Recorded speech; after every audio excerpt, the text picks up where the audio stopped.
യാത്രാ ബുദ്ധിമുട്ട് അതിരൂക്ഷമായിരുന്ന കാലം പശുക്കടവുകാർ ഒരുമിച്ചിരുന്നു കണ്ടെത്തിയ പരിഹാരമാണ് ജനകീയ ബസ് സർവീസ്. നൽകിയ പേര് ജനജ്യോതി ജനകീയ ബസ്. പിന്നീട് ഇങ്ങോട്ട് നാട്ടുകാരും ജനജ്യോതിയും ഒരുമിച്ച് മുന്നോട്ട് സഞ്ചരിച്ചു. വർഷം 10 മുള്ളൻകുന്ന്, മരുതോങ്കര എന്നിവിടങ്ങളിലുള്ളവരും പൂർണ്ണ സഹകരണം നൽകി. ഒരു കുട്ടിക്ക് 80 രൂപ കുറ്റിയാടി വരെ പോയിട്ട് വരുന്നതിന് ചിലവാകുന്ന അവസരത്തിൽ ഇന്ന് 10 രൂപ കൊണ്ട് അവർക്ക് ഈ കാര്യങ്ങൾ ചെയ്യാനും നന്നായി പോയി വരുവാനും കൃത്യസമയത്ത് എത്തിച്ചേരുവാനും കഴിയുന്നുണ്ട്. അതാണ് സ്ത്രീകളെയും കുട്ടികളെയും ഈ സംരംഭത്തിലേക്ക് കൂടുതൽ ആകർഷിക്കുന്നത്. ഉള്ളതുകൊണ്ട് ഉപകാരം എന്ന് പറഞ്ഞാൽ പറ്റും, നല്ല വലിയ ഉപകാരമാണ്. ജോലിക്കാരൻ ഞങ്ങളോടെല്ലാം നല്ല മാന്യമായിട്ട് തന്നെ എല്ലാവരുടെയും ഇറങ്ങണമെന്ന് ആടെ നിർത്തി തരില്ല. ഏകദേശം മുമ്പോട്ടോ പുറകോട്ടൊന്നും ഞങ്ങൾ കൊണ്ടിറക്കൂല.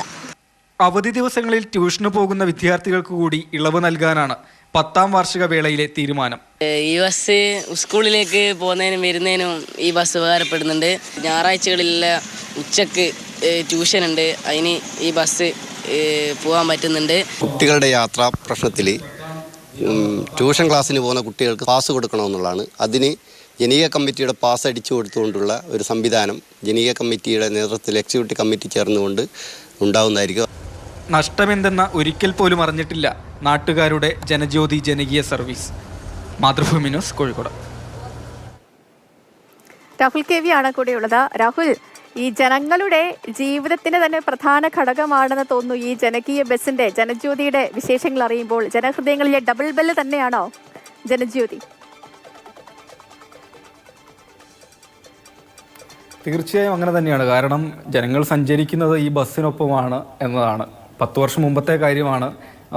പ്രത്യേകിച്ച് മലയോര മേഖലയാണ്, ഗതാഗത അത്ര ബുദ്ധിമുട്ടുള്ള ഒരു പ്രദേശം കൂടിയാണ്. അപ്പോൾ അന്ന് ഈ ഒരു പ്രശ്നത്തിന് പരിഹാരം കാണുക എന്നൊരു ലക്ഷ്യത്തോടു കൂടിയാണ് നാട്ടുകാർ ഒരുമിച്ചിരുന്ന ഇങ്ങനെ ജനകീയ ബസ് സർവീസ് ആരംഭിക്കാമെന്നൊരു തീരുമാനത്തിലേക്ക് വന്നത്. നമ്മൾ ഈ ഓർഡിനറി എന്ന സിനിമയിൽ കണ്ടിട്ടുണ്ട് ഒരു ബസ് ഒരു നാട്ടുകാരുമായി എത്രത്തോളം അടുത്ത് നിൽക്കുന്നതെന്നൊക്കെ. അതുമായി താരതമ്യം ചെയ്ത് പറഞ്ഞതല്ല, പക്ഷേ ഏകദേശം അതുപോലൊക്കെ തന്നെയാണ് താനും.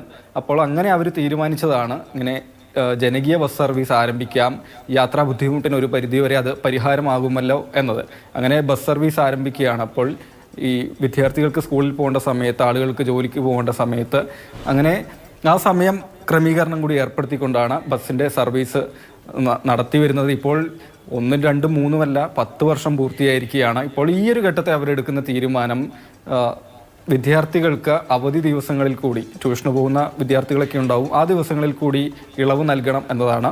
ഈ പശുക്കടവിലെ മാത്രമല്ല തൊട്ടടുത്ത പ്രദേശത്തെ മുള്ളംകുന്ന് ഉൾപ്പെടെയുള്ള ആളുകളും പൂർണ്ണമായും സഹകരിച്ചതോടുകൂടി തന്നെ ഈ ബസ്സിൻ്റെ സർവീസ് പൂർണ്ണമായും വിജയിച്ചു, ലാഭകരമാണ് എന്നാണ്.